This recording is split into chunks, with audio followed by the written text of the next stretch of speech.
తండ్రి అయిన దేవునికి మహిమ కలుగునుగాక. ప్రభువైన యేసుక్రీస్తు నామములో చేరువచ్చిన మీ అందరికీ నా హృదయపూర్వక వందనాలు తెలియజేస్తున్నాను.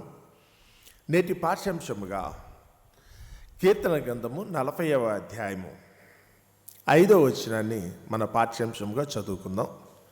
కీర్తన గ్రంథము 40వ అధ్యాయము 5వ వచనం. యెహోవా నా దేవా, నీవు మా ఎడల జరిగించిన ఆశ్చర్య క్రియలను, మా ఎడల నీకున్న తలంపులను బహు విస్తారములు. వాటిని వివరించి చెప్పేదననుకుంటున్నా అవి లెక్కకు మించి ఉన్నవి. నీకు సాటి అయిన వాడొకడును లేడు. దేవుడు తన పరిశుద్ధ వాక్యమును మన వినికిడిలో దీవించి ఆశీర్వదించునుగాక. ఆమేన్. చదవబడిన ఈ మాట మరి రాజైన దావీదు యొక్క రచన, ఆయన దేవునికి చేసిన ప్రార్థన. అందులో దావీదైతే కనుక ఈరోజు మనం చదువుకున్న ఈ ప్రత్యేకమైన వచనాన్ని గురించి ఆలోచిస్తే, నా దేవా, నీవు మా ఎడల జరిగించిన ఆశ్చర్య క్రియలను, మా ఎడల నీకున్న తలంపులను బహు విస్తారములు. లోకంలో తల్లిదండ్రులు పుట్టిన పిల్లల కొరకు కొన్ని ఆలోచనలు కలిగి ఉంటారు. పిల్లల్ని కన్నప్పుడు తల్లిదండ్రులు అయితే కనుక ఆలోచన, నా కొడుకు ఎలా ఉండాలి, నా కూతుర్ని ఎలా ఉంచాలి, ఎలా చదివించాలి, ఎలా పెళ్లి చేయాలి, వారికంటే ఒక భవిష్యత్తు నిర్దేశించాలి. చాలామంది తల్లిదండ్రులు అయితే బిడ్డల గురించి ఆలోచించే వాళ్ళు ఉంటారు, ప్రేమ కలిగిన తల్లిదండ్రులు. అలాగే భార్య భర్తల దగ్గరికి వచ్చినప్పుడు కూడా కట్టుకున్న వారి ఏడలో కూడా కొంతమంది కొన్ని ఆలోచనలు ఉంటాయి. అన్నదమ్ములను బట్టి ఆలోచించిన, అక్క చెల్లెలను బట్టి ఆలోచించిన, మనం ఎవరైతే ప్రేమిస్తున్నాం వారి ఏడలో మనకి కొన్ని ఆలోచనలు ఉంటాయి. ఆలోచనలు బట్టే ఈరోజు నా కొడుకుని గురించి నాకు ఒక ఆలోచన, నా కూతురు గురించి ఒక ఆలోచన, నా భార్యను గురించి ఒక ఆలోచన, పుట్టిన మనముడు గురించి మనుమరాలు గురించి కూడా నాకు ఆలోచన.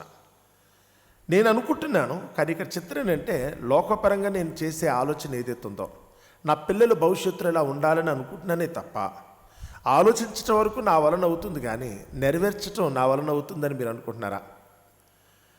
నా కుమారుని గురించి తెగన నాకు ఎన్నో ఆలోచనలు. చిన్నప్పుడైతే కనుక వాడి గురించి ఎన్నెన్నో ఊహించుకున్నాను. నా కూతురు గురించి కూడా ఎన్నెన్నో ఊహించుకున్నాను. కానీ మీరు ఒప్పుకోకపోయినప్పుడు కూడా నేను అనుకున్నది ఒకటైతే కనుక జరిగింది మరొకటి.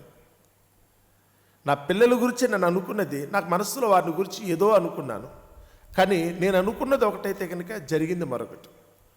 నేను ఒప్పుకున్నదల్లా ఒకటే, హృదయాలోచనలు మనుషుల వశము, చక్కని ప్రత్యుత్తరం ఇచ్చుట యెహోవా వశము కదా అంటాడు.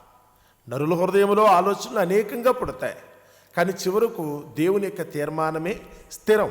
ఆయన ఏది చెప్తే జరుగుతుంది. ఇక్కడ కూర్చున్న మన దగ్గరికి వచ్చినప్పుడు కూడా మనము కూడా మనల గురించి ఆలోచించుకుంటున్నాం, మన భర్త భార్యను గురించి ఆలోచించుకుంటున్నాం, మన పిల్లల గురించి కూడా మనం ఆలోచించుకుంటున్నాం. కానీ ఆలోచించటం వరకు మన వలన అవుతుంది, కానీ ఆలోచన నెరవేర్చుకోవటం మన వలన అవుతుందా? దావీదు కూడా ఏదో అనుకున్నాడట. దావీదు కూడా అయితే కనుక ఎన్నో ఊహించుకున్నాడు. తెలుసా మీకు ఆ సంగతి? చిన్న వయసులో ఉన్నప్పుడే దావీదు కూడా సౌలుకి అల్లుడు అవ్వాలని కోరిక, ఆ పెద్ద పిల్లనుకున్న మేరబును చేసుకోవాలని కోరిక, అది కుదరకపోతే మీకాలను చేసుకోవాలని కోరిక. ఆమె అంటే చాలా ఇష్టమంటే, అయితే రాజుకు అల్లుడైతే చాలు కదా అన్న కోరిక. దావీదు యొక్క ఆలోచనేమో రాజుకి అల్లుడు అవ్వటం గురించి ఆలోచించాడు. కానీ దావీదుని గురించి దేవుడేం ఆలోచించాడు? దేశానికే రాజు అవ్వాలన్నట్టుగా దేవుడు ఆలోచించాడు. తానేమో రాజుగారికి అల్లుడైతే చాలు అన్నట్టుగా ఈయన ఆలోచిస్తుంటే, నువ్వు దేశానికి రాజు అవ్వాలనేమో దేవుడు చెప్తున్నాడు.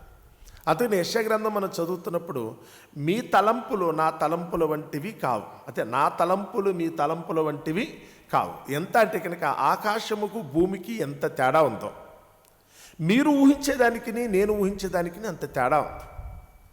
మనం చాలా చిన్నగా మనం ఆలోచించేది ఊహించేది చాలా తక్కువగా మాట్లాడతామంట. కానీ మన ఎడల దేవునికి ఉన్న ఆలోచనలు అంటే బహు విస్తారం, చాలా గొప్పగా ఆలోచించాడు. మనకు అర్థం కాక ఎంతసేపు కూడా బురదలో దొర్లే పందుల్లేక ఎంతసేపు బురద గురించి మనం ఆలోచిస్తున్నామే తప్ప, మనల్ని తీసుకెళ్ళి దేవుడు ఎక్కడ పెట్టాలనుకుంటున్నాడు, ఏ స్థలం ముందు ఉంచాలనుకుంటున్నాడు, మనల్ని ఏ విధంగా అయితే కనుక ఆయన ఎన్నిక చేసుకోవాలనుకుంటున్నాడో చాలామందికి అయితే కనుక అర్థం కావట్లా. నేను గొప్పగా ఉంచాలని దేవుని కోరిక, అందరిలోనూ నేనైతే కనుక గొప్పగా ఎంచాలని దేవుని కోరిక. కానీ దురదృష్టవశాత్తు ఈరోజైతే కనుక అది కుదరట్లేదట. ఇక్కడైతే కనుక దావీదు అంటున్నాడు, ఏమో నేను ఆలోచించుకున్నది, నన్ను గురించి నేను ఆలోచించుకున్నది కూడా తప్పే, నన్ను గురించి నేను ఆలోచించుకున్నది కూడా తప్పే. నా వరకు వచ్చినా కానీ నేను కరెక్ట్గా ఆలోచించుకోలేకపోయినా నా జీవితాన్ని గురించి. కానీ నా ఎడల నీకున్న ఆలోచనలు అయితే మాత్రం ఎంత గొప్పవి అనుకున్నప్పుడు చూడండి, అక్కడ నీవు మాడలు జరిగించిన ఆశ్చర్య క్రియలను, నిజమే కదా, దావీదు ఎడల దేవుడైతే కనుక ఆశ్చర్య క్రియలు చేయించాడట. ఇది ఆషామాషి క్రియలు కాదు, అవి ఆషామాషి క్రియలు కాదు. ఒంటి చేత అయితే కనుక సింహాన్ని చంపేయటం, చిన్నప్పుడే ఎలుగుబంటిని చంపేయటం, ఏమీ లేకుండా చిన్న కర్రాలైతే కనుక ఒడిసెల రాయి తీసుకెళ్ళైతే కనుక గొలియాతుని చంపేయటం, ఇది కందనిది, సాధ్యం కాదు. కానీ దేవుడు చేయించాడు. నా ఎడలైతే కనుక నువ్వు చేసిన గొప్ప ఆశ్చర్యకార్యములు, నీకున్న తలంపులు బహు విస్తారములు, అవి వాటిని వివరించి చెప్పేదని అనుకుంటేనా అవి లెక్కకు మించి ఉన్నవి. నీకు సాటి అయిన వాడు ఒకడును లేడు. నా తల్లి తండ్రి కూడా నా ఎడల చూపించే ప్రేమ, లేదా నా కొరకు వాళ్ళు ఆలోచించే విధానం కంటే నువ్వు చేసే ఆలోచన గొప్పది కదా ప్రభువా. నా అన్నదమ్ముల దగ్గరికి వచ్చిన, అక్క చెల్లి దగ్గరికి వచ్చిన, నా బంధుమిత్రులు అందరి దగ్గరికి వచ్చిన, వీళ్ళెవ్వరూ కూడా నా గురించి ఆలోచించేదానికంటే కూడా నువ్వు ఆలోచించేది గొప్ప కదా ప్రభువా. చివరికి మమ్మల్ని పరిపాలిస్తున్న పాలకుల దగ్గరికి వచ్చిన, అధికారుల దగ్గరికి వచ్చిన ఎవరు చేయగలరు? మన బ్రతుకులో చేసిన ఆయన అసాధ్యమైన క్రియలు కూడా సాధ్యము చేసిన పద్ధతి చూస్తుంటే ఇది నిజంగా జరుగుతుందా? ఆశ్చర్యక్రియలు మన బ్రతుకులైతే కనుక ఎన్నో సందర్భాలు అయితే కనుక మనం జరగవేమో అనుకుని ఎన్నో సందర్భాల్లో మనం భయపడ్డాం. ఇది కాదేమో అనుకుని చెప్పి చాలాసార్లు మనం భయపడ్డాం. కానీ ఆయన చేయగలడు. ఆయన అసాధ్యాలను కూడా సుసాధ్యాలు అయితే కనుక దేవుడు చేయగలడు. దావీదుకి ఇది చక్కగా అర్థమైంది. దావీదుకి అయితే కనుక ఇది చక్కగా అర్థమైంది. సాధ్యమా? నా వలన అవుతుందా? నేను తిరిగి అయితే కనుక మరలా రాజ్యానికి వస్తానా? ఎందుకంటే ఒక సందర్భంలో he's expelled from the country. దేవుడు దేశం నుంచి అయితే కనుక బయటికి తరిమి వేయబడ్డాడు. ఒక విధంగా చూస్తే కనుక తోలేశారు ఆయన, ఎక్స్పెల్ చేశారు. నువ్వు మాతో పాటు ఉండటానికి వీలేదన్న ఉద్దేశంతో గెంటేశారు ఆయన. వెళ్ళిపోయిన దావీదు మరలా నేనైతే కనుక నా దేశాన్ని చూడగలనా? మరలా నేనైతే కనుక ఆ దేవుని సన్నిధికి చేరగలనా? మరలా రాజ్యంలోని వారిని అయితే కనుక నేను చూసుకోగలనా? భయమండి దావీదుకి. తన వారు అనుకున్న వారిని అందరినీ వదిలిపెట్టయితే కనుక పరవాసానికి వెళ్ళి ఒక దిక్కుమాలిన వాడికి తిరిగిన బతుకు. కానీ దేవుడైతే వెళ్ళేటప్పుడైతే కనుక అందరి చేత చేత్కరించబడి వెళ్ళినా తిరిగి వచ్చినప్పుడైతే కనుక ఆహ్వానించారట. నువ్వు మాకు రాజుగా ఉండటం కోసమైతే కనుక రా, మా దగ్గరికి రామని చెప్పి స్వాగతం చెప్పి మరి రాజుగా దావీదుని అయితే కనుక వాళ్ళు అభిషేకించుకున్నారు. ఈరోజు మన దగ్గరికి వచ్చినప్పుడు కూడా మనం ఆలోచించే విధానం చాలా చిన్నది. నీ గురించి ఆయనకున్న తలంపులు బహు విస్తారములు సుమా. మన గురించి చాలా ఎక్కువగా అయితే కనుక నీకంటే కూడా ఎందుకంటే పేతురు రాసిన పత్రికలో పేతురు గారు అయితే ఒక మాట చెప్తాడు 5వ అధ్యాయంలో, ఆయన మిమ్మును గూర్చి చింతించుచున్నాడు. మిమ్మును గురించి ఆయనకి బాధ, మిమ్మును గురించే బాధ. నువ్వు తెలిసి తెలియకో పొరపాట్లు చేస్తుంటే అయ్యో నువ్వు ఎక్కడ శోధనలో పడిపోతావు ఆయన బాధపడుతున్నాడు. నోరుంది కదని చెప్పి నోటుకొచ్చిన వాగుడు వాగుతుంటే అందరి దృష్టిలో నువ్వు చులకనైపోతుంటే ఆయన బాధపడిపోతున్నాడు. ఏదో నీకు ఇచ్చిన కొన్ని డబ్బులు జాగ్రత్త పెట్టుకోకుండా సరైన విధంగా వాడుకోకుండా తినకూడదు తినేసి తాగకూడదు తాగేసి చేయకుండా పనులు చేసి నువ్వు పాడైపోతుంటే కనుక నిన్ను చూసి ఆయన అయితే కనుక బాధపడుతున్నాడు. ఏంటి పిచ్చితనం, ఏంటి పిచ్చితనం, నేనేం చెప్తున్నాను వీడేం చేస్తున్నానని ఉద్దేశంతో అయితే కనుక చాలా బాధపడుతున్నాడు ఆయన. ఈరోజు మన దగ్గరికి వస్తేప్పుడు ఆయన బాధపడుతున్నాడు. మన గురించి ఆయన శ్రద్ధ తీసుకుంటున్నాడు. నువ్వు చక్కగా ఉండాలని, నువ్వు ఆరోగ్యంగా ఉండాలి, నువ్వు నెమ్మదిగా ఉండాలి, నువ్వు పరిశుద్ధంగా ఉండాలి, రేపటి దినాన తన దగ్గరికి పరలోకానికి చేరుకోవాలనే ఉద్దేశంతో మనల గురించి అయితే కనుక ఆయన ఎన్నో ఆలోచనలు చేస్తున్నాడు. నీకు ఎప్పటికప్పుడు తోడుంటున్నాడు. నువ్వు తప్పులు చేసినప్పుడు కూడా సరిదిద్దుతున్నాడు వాటిని. మనం ఎప్పుడూ కూడా దేవుని సన్నిధికి దగ్గరగా ఉండాలనే ఉద్దేశంతో ఆయన ఎప్పటికీ మన ఎడలైతే కనుక తన కృపను చూపిస్తూనే ఉన్నాడు. అందుకని ఈ కీర్తన మొదట వచ్చిన దగ్గరికి వచ్చినప్పుడు ఇక్కడ ఏముందో చూడండి. యెహోవా కొరకు నేను సహనముతో కనిపెట్టుకుంటేని ఆయన చెవి ఎగ్గి నా మొర్ర ఆలకించాను. లోకంలో మనుషులు బతిమిలాడినా ఎవరో మన మాట వింటలేదంట. మనకు కలిగిన శ్రమను బట్టి మన బాధను బట్టి కనుక మనుషులు ముందుకెళ్ళైతే కనుక చేతులు కట్టుకుని ఉంచుంటున్నా అయ్యా బాబు అని చెప్పి మనమైతే బ్రతిమలాడుతున్నా కానీ ఈరోజు చాలామంది మన మాట వినట్లా. అధికారులు అనుకున్నా, నాయకులు అనుకున్నా, మన కట్టుకున్న వాళ్ళు కూడా మన మాట వినట్లా. మన తల్లిదండ్రుల దగ్గరికి వచ్చిన చివరికి మనకు అనుకున్న పిల్లలకి చాలా సందర్భాల్లో మనం అప్పీల్ చేస్తున్నప్పుడు కూడా చాలా సందర్భాల్లో వాళ్ళ మాట వినట్లా. కానీ లోకంలో మనుషులైతే కనుక మన మాట వినకపోయినప్పుడు కూడా ఆ దేవాతి దేవుడైతే మాత్రం మన చెవి యొగ్గి మన మొరలను ఆలకించే దేవుడు ఆయనైతే. ఆయన మాత్రమే, ఇంకా లోకంలో ఎవరు కూడా మన హృదయాన్ని ఎరిగి మన బాధను గుర్తెరిగి మనకు సాయం చేసేవాళ్ళు ఎవరూ లేరు. ఆయన మాత్రమే మనకి తిరిగి సాయం చేస్తున్నాడు అని అన్నాడు. చూడండి, ఆయన నాకు కలిగిన బాధలో నుంచి నేను మొరపెట్టినప్పుడు సహనంతో ఉండి బాధలో ఉండి మొరపెట్టాను. ఎలాగున్నానో తెలుసా? నాశనకరమైన గుంటలో నుండి, జిగట గల దొంగ ఊపిలో నుండి ఆయన నన్ను పైకి లేవని దిగిపోయాను. నేను ఆ ఊపిలో దిగిపోయి నా వలన కాదేమో, నేను బయట పడలేనేమో అనుకుని బాధపడ్డాను. నేను బాధపడుతున్న ఆ సమయంలో అయితే కనుక ఆయనైతే కనుక నన్ను పైకి లేవనెత్తాడు కదా. నా పాదములు బండ మీద నిలిపి నా అడుగులు స్థిరపరిచింది కదా. నన్నైతే దిగిపోయిన నన్ను, ఊబులోకి దిగిపోయిన నన్ను ఇక పైకి లేవలేనేమో, నా జీవితం ఎంతతో ముగిసిపోయిందేమో అనుకున్నా. నేను చేసిన తప్పు, నా ఒంట్లో వచ్చిన రోగం, నా కుటుంబంలో కలిగిన కలత, నా కాపురంలో రేగిన చిచ్చు ఇంక అయిపోయిందా, నా జీవితం మీద ఆశ వదులుకున్నానా అనుకున్న సమయంలో ఆయనైతే కనుక చక్కగా నేను పైకి లేపి ఒక బండ మీద, ఇక మళ్ళీ దిగటానికి అవకాశం లేకుండా ఒక బండ మీద అయితే కనుక నన్ను నిలబెట్టాడు కదా. అనుకోండి, ఊహించుకోండి.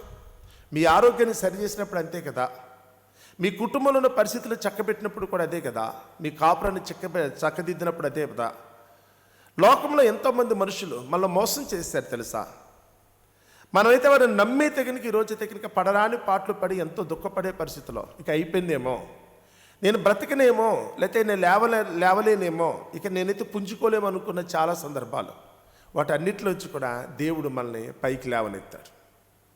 వాటన్నిటిలోంచి కూడా దేవుడు అయితే కనుక మన పైకి లేవనెత్తి మన అడుగులను అయితే కనుక దేవుడు స్థిరపరిచాడు కదా. ఈరోజు మనకున్న ఎబిలిటీ అదేనండి. దేవుడైతే కనుక మనకు అవకాశం ఇచ్చాడు. ఎందుకంటే నేను ఏదో అనుకుని చెప్పి పరిగెట్టాను. నేను ఏదో అనుకుని ఎక్కడికో వెళ్ళిపోదాం అనుకున్నాను. నేను ఏదో అనుకుని ఏదో చేద్దాం అనుకున్నాను. కానీ దేవుడైతే మాత్రం వద్దు, నువ్వు అలాంటి తప్పుడు పని అయితే కనుక చేయొద్దు, అలా వెళ్ళొద్దని చెప్పి నాశనమైపోతున్న నన్ను కూడా అయితే మళ్ళీ తీసుకొచ్చిన నిల్చోబెట్టాడు అన్నాడు దావీదు గారు. తప్పులు చేసినప్పుడు కూడా, పొరపాట్లు చేసినప్పుడు కూడా తీసుకొచ్చిన నిల్చోబెట్టాడు కదా. ఎందుకంటే నన్ను గురించి దేవుడు ఆలోచిస్తున్నాడు. నా ద్వారా అయితే కనుక దేవుడు ఏదో చేయించాలనుకుంటున్నాడు. నన్ను రేపటిదిన నా పరలోకానికి చేర్చుకోవాలనుకుంటున్నాడు. అందుచేతనే మనం ఒక తప్పు త్రోవలోకి వెళ్ళినప్పుడు కూడా కుట్టేని కానీ మళ్ళీ తీసుకొచ్చి ఆయన సరిచేయటం ఆయనకైతే కనుక అలవాటు. ఈరోజు ఇక్కడ కూర్చున్న మీ అందరికీ అదే చెప్తున్నాడు. మనం ఎన్నో పొరపాట్లు చేసినా, ఎన్నో సందర్భాల్లో అయితే కనుక తప్పు త్రోవలోకి వెళ్ళే పరిస్థితి వచ్చినా ఎప్పటికప్పుడు దేవుడు మనల్ని సరిచేశాడు. ఎన్నో సందర్భాలు మన అనారోగ్యానికి గురైనప్పుడు కూడా దేవుడైతే కనుక చక్కబెట్టి మళ్ళీ దేవుని సన్నిధికి తీసుకొచ్చాడు.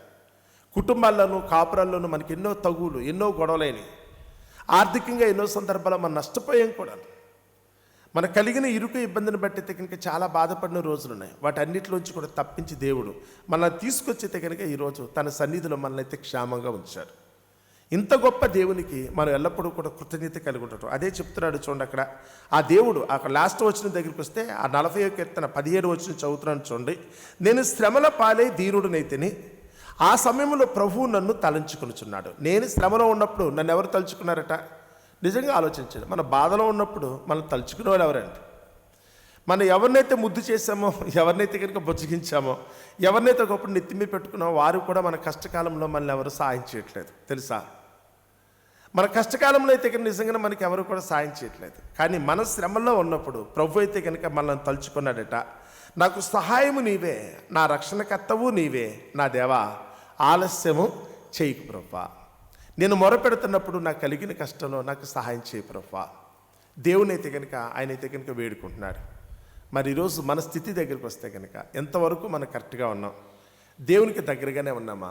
ఆయన తలుచుకోవటం మాత్రం చేస్తాడు. నేను తలుచుకుంటూనే ఉన్నాడు ఆయన. ఇప్పుడు నేను ఎప్పుడైనా తలుచుకుంటున్నాను, నువ్వు బాధలో ఉండుకోండి, ఎప్పుడు మొరపెడతావా? ఎప్పుడు మన స్థితిని మార్చుకుని, మన పద్ధతి మార్చుకుని, మన జీవితం మార్చుకుని దేవుని వైపు ఎప్పుడు తిరుగుతామా అన్న ఉద్దేశంతో మన కొరకైతే కనుక ఆయన ఆశగానే ఎదురు చూస్తున్నాడు. ఎవరైతే కనుక ఆయన పిలుపుని అందుకుని దేవుని వైపు ఎవరైతే తిరుగుతారో, ఆ దేవుని చిత్తాన్ని ఎవరైతే గ్రహిస్తారో, దిగిపోయినప్పుడు కూడా ఊబులో ఉన్న నిన్ను కూడా కావాలనుకుంటే తిరిగి లేవనెత్తి తన బండ మీద తెగ నిలబెట్టగల సామర్థ్యం ఆ దేవత దేవునికి ఉంది. మరి అట్టి స్థితిలో మనం అందరం ఉండాలని, మన తప్పు తెలుసుకుని తప్పులు చేయటం అందరూ కూడా సహజమండి. ఊబులో దిగిపోవటం అయితే కనుక అందరూ చేసే పనేనండి. కానీ ఈరోజు అయితే కనుక మన వరకు వస్తే ఆ తప్పు నుంచి మనం బయటపడడానికి, ఆ దేవుని చిత్తానుసారంగా మనందరూ కూడా జీవించడానికి, ఆయన కృపకు మనందరూ కూడా పాత్రలు కావడానికి ప్రయత్నిద్దాం. అట్టి కృప దేవుడు మనందరికీ దయచేయునుగాక. ఆమేన్.